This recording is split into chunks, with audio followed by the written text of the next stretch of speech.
simulation.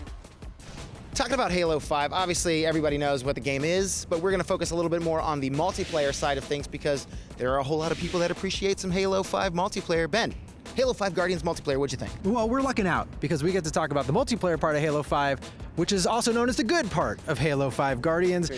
Just for a minute, before we get into all the nuts and bolts, let's just quickly cover the single player and some of the issues with that. Single player, as you know, I mean, you already seen one review on the show, not great, kind of lackluster. It was lies. We were told lies. A lot of lies. However, one thing about the single player I want to talk about, because I did try this, if you co-op through the single player game, it's actually a lot more fun. Yeah. And it starts to sort of make more sense. Kind of always is, though. It's always fun when you get to play the Halo campaign, I guess, with another person at your side or with online, you know? Yeah. And just having that experience and being able to share that instead of just playing through it by yourself and waiting for your stupid teammates to come save. No, kill the guy before you come save me. I got a little bit of health. It totally changes that experience because the single player, as it stands, is so much about sort of being irritated at your squad mates and sort of the story itself is not told very well.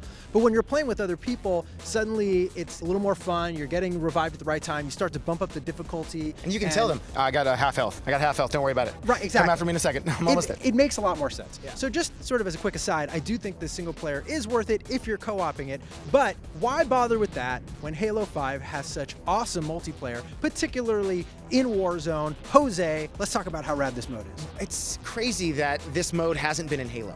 You know, it's something like this hasn't been in Halo. Just a huge scope of a world with these objectives, and you can use these new rec cards that they have within the game to get new weapons, new vehicles, new kind of boost to your character, make them look like a badass. I felt like I've been playing this mode in Halo all of my life of playing Halo, but now it's like finally not a dream anymore, and I get to actually play it with other people and try to capture points and kill all kinds of things, and crazy bosses show up out of nowhere. Yeah, but it's all kinds of chaos. Well, that's what's really key. You bring up Boss the bosses. fights. Yeah, no, it is. Boss fights. What's key to Warzone is that you actually have lots of different ways to get victory points, which will get your team to win. You got to get 1,000 victory points to win. And to do that, you can shoot other Spartans, you can capture and defend bases, and what I think is so brilliant here is you can actually have PvE. You can actually take on bosses that spawn into the world, different enemies, and whichever team takes down one of these bosses gets a lot of victory points. Yeah. Someone's coming in from the beach.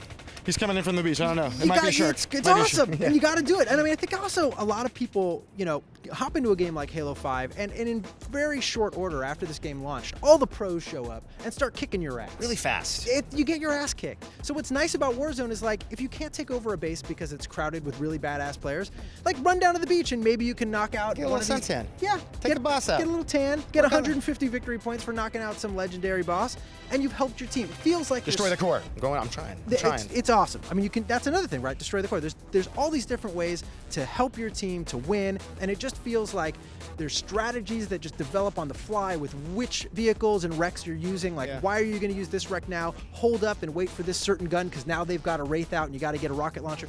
There's so many strategies that develop on the fly of each game. Every game's different. Every game's fun, and it looks awesome. I think this is the best mode, not only in Halo 5 Guardians. I think Warzone is the best mode I've ever played in a Halo game. I think it's everything that we want out of Halo. Well, clearly you and I dig Halo 5 Guardians multiplayer a lot. Let's give an overall score, though, for all of Halo 5, because that's what we're going to have to live with. What are you going to give the game? Well, I would give the multiplayer a 9. I have a really good time. Single player, 8. So 8.5? Sounds good. I'm going to go with a 9 and a 7. That's going to bring me to an 8 out of 10 for Halo 5 Guardians. A lot of fun, especially with other people.